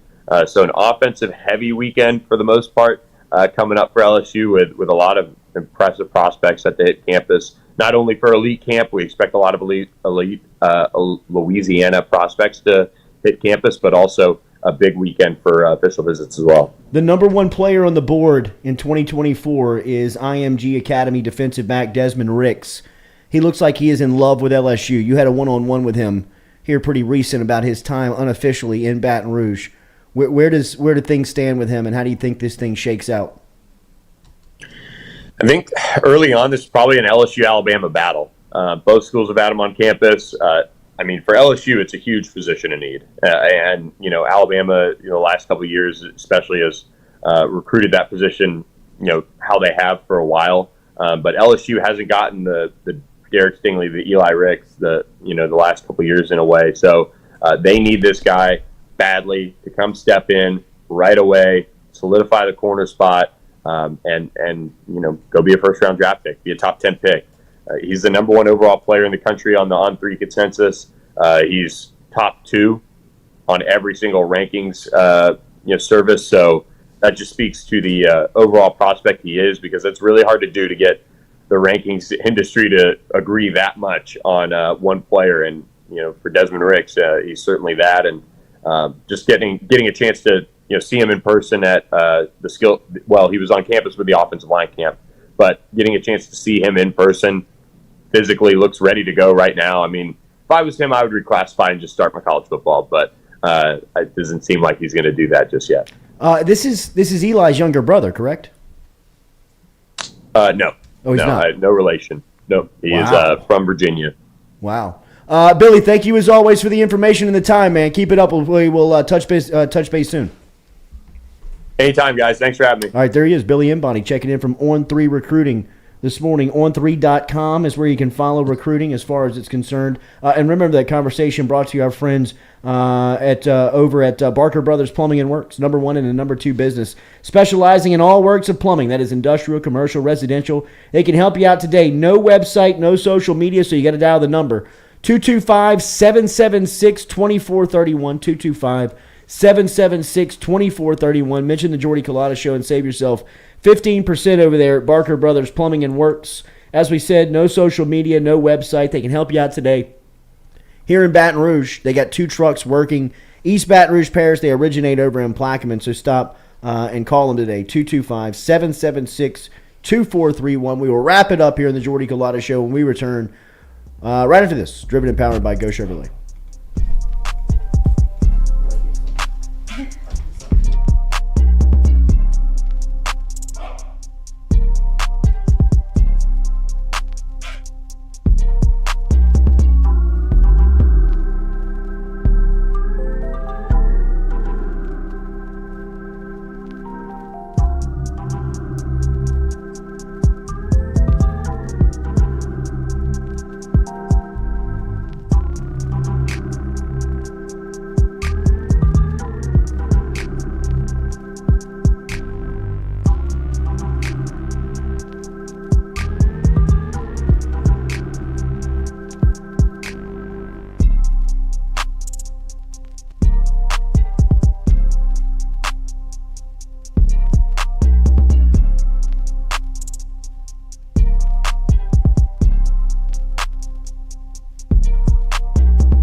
True Blue Water, true hydration at its finest. Right now, you're only a few minutes away from getting your 5-gallon water delivered to you, just like we are over here at the UDL. All you got to do is log on to truebluewater.com. That's TRU, bluewater.com. The website's fantastic over at truebluewater.com. You can get your service and find out how quick it is. You can schedule a delivery, even hop on the billing system right there at truebluewater.com. TRU, bluewater.com. Red Stick Sports, a local staple in Baton Rouge to all sports fans, was founded back in 1981 and has remained a family business for over 40 years. Today, they still have the great selection on the floor, but they're also a leader in custom apparel for businesses, sports teams, and other groups. Take it from us, everybody over here at FM Digital Media. They help us out with all of our apparel. Let them help you out today. Go ask for Cody over at Red Stick Sports. Check him out online at redsticksports.biz.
Welcome back here to the Jordy Culotta Show, driven and powered by Go Chevrolet. Before it gets any more weirder, in the break, for God's sake, literal break. We are a freaky bunch over here. We really are. At the Jordy Culotta Show, newly added to WAFB Plus. They're watching today like, gotta pay for it.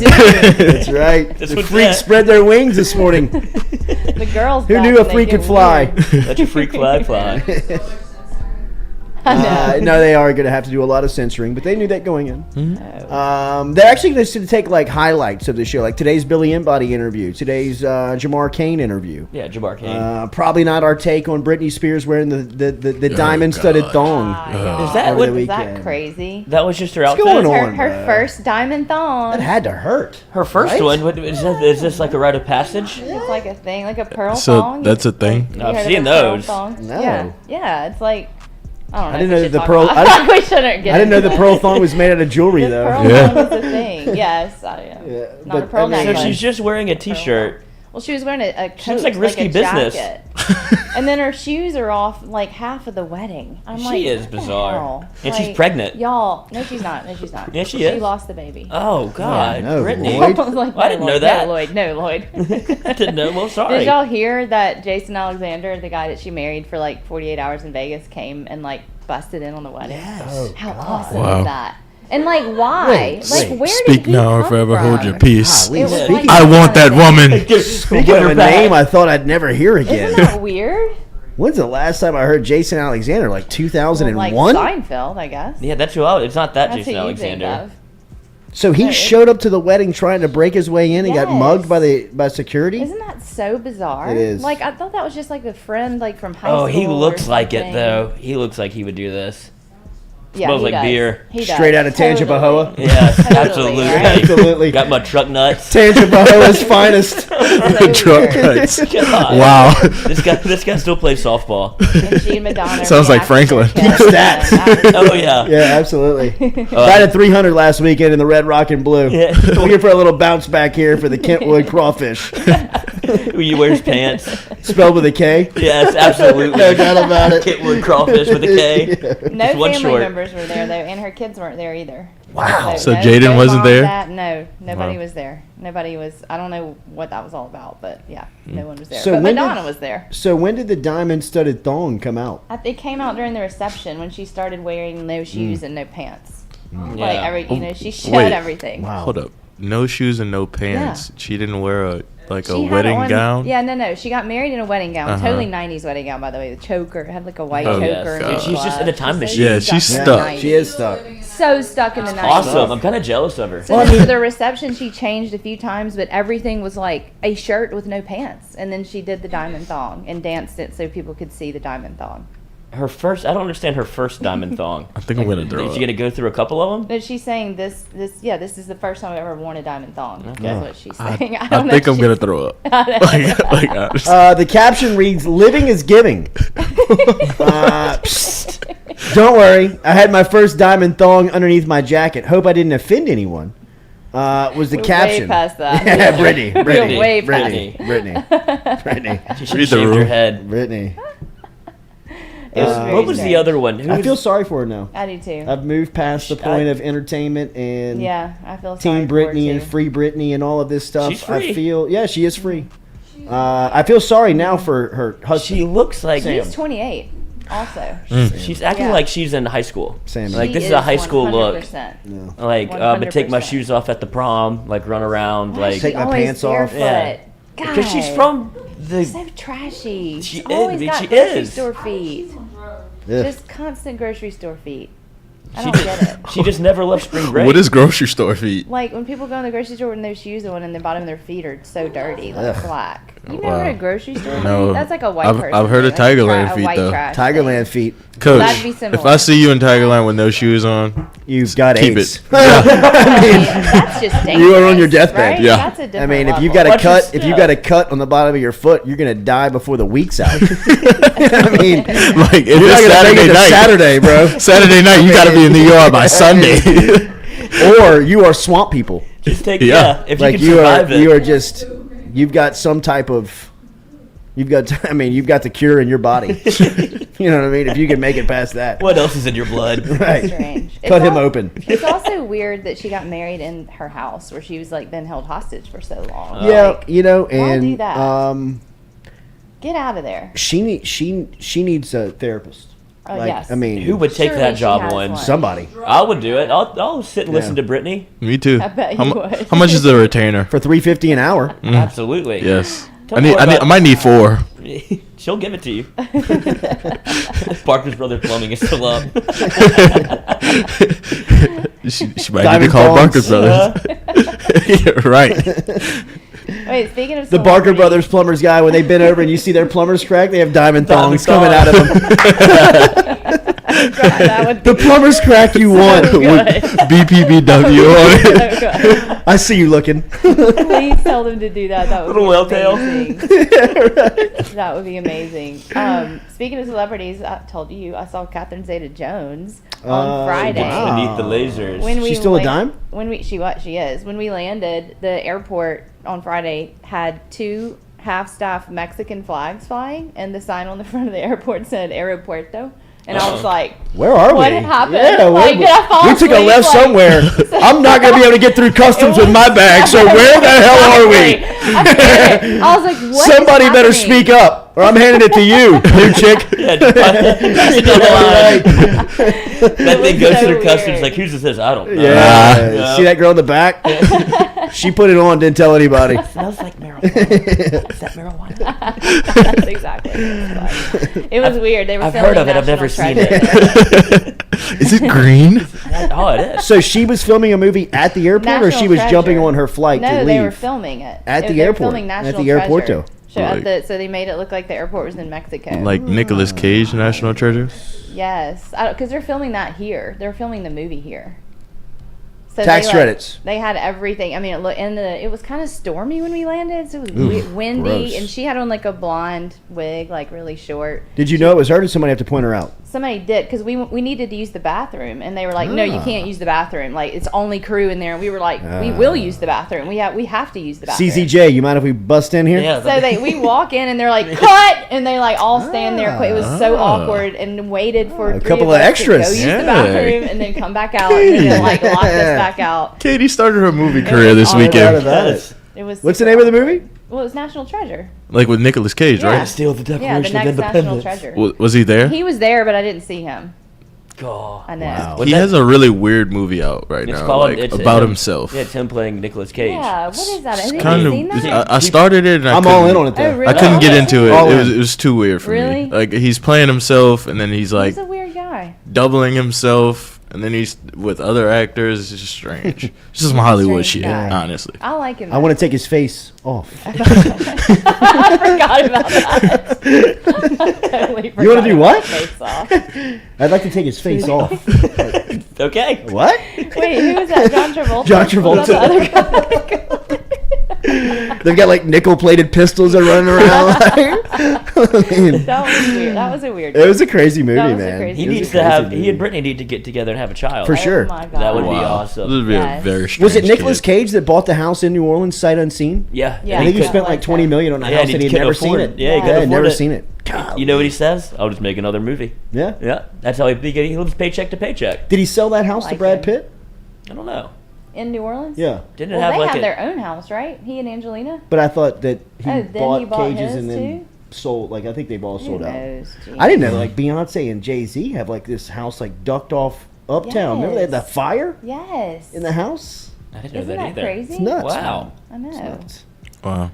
2.3 million for this house you never even saw. 2.3, so 20 was a stretch. Yeah. And then now Sorry about that. the regions Sorry about that. It regions could've been. bought it. The bank bought South it. Yeah, Louisiana, yeah. bro. They did. Yeah. That's weird. Yeah, he's a weird guy. He's cool though. All right, so we appreciate you being here on this Monday. Thank you for the interaction. Like, share, comment on the post. It'll be a huge day for us. So if you are if you're out and about and you're looking and you see things on billboards and you watching the news this afternoon and you see us pop up tomorrow morning on the WAFB morning show, we'll also have a couple of representatives from WAFB on our show tomorrow. It's a huge day for our company.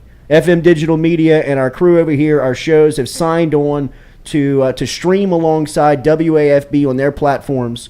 So that is WAFB.com and then WAFB Plus, their app that you have on your smart devices. You can see and check out the Jordy Culotta Show. If you're on social media, you see their social media has gone out announcing the partnership, which we are, man, it's been a cool time and a really cool venture to get to this point. And now a very proud day for what everybody has put in over here at FM Digital Media to get this done. The future is very bright. Gotta We're wear looking shades. forward to, yes, indeed, we're looking forward to the Diamond partnership. thongs. Gotta wear diamond thongs. Looking forward to the partnership with WAFB. There will be a lot of game day cool stuff that we'll be able Can to we get talk some about. WAFB diamond thongs? Yeah, Maybe so. Branded diamond thongs. Our Maybe first so. diamond thongs. Back into the Famous corporate first world, diamond ladies and thongs. gentlemen. We got to watch what we say around around these The corporate suits. suits. They were a little nervous when we walked in Gotta on our watch field what they- trip. Yes, Yeah. they were. They were like, yes, they were. Why'd y'all bring a bunch of college kids here? Right. Fucking frat house over He there. dropped the bus off out front. You don't mind if they do any social media, huh? Like, you mind if we sit over here? Actually, y'all can just go ahead and go. All right. We'll send them home. But it's great to be with our people, man. WAFB, the most powerful news station in the state. 85,000 homes, 90,000 homes that they go into, and then of course their online presence is huge. We are privileged and very happy to be a part of it, man. So if you're out and about today, check out the sign. If you see the billboard, don't take it while you're driving, but if you can snap a shot, and go keep ahead. it clean and keep it safe, post man. it and tag us. That would be awesome. Post it, tag us, tag WAFB, tag the Culotta Show. Let us know where you see it, when you see it. We appreciate you being out there. Make sure and hit that like, share button for the entire crew over here. Remember, Mic'd Up back with you tonight, 6 o'clock from the FM Digital Media Studios over here. Rose Show, Where My Dog's At, will be back on 6 o'clock on Thursday. So a lot of programming heading your way. Joe Sloan, LSU quarterbacks coach, will be in studio with us Wednesday morning right here on the Culotta Show. So stick around with us as we'll be back with you tomorrow morning, 7 a.m. Hit the like, share, comment button, all the interaction. We appreciate it. Have a great Monday.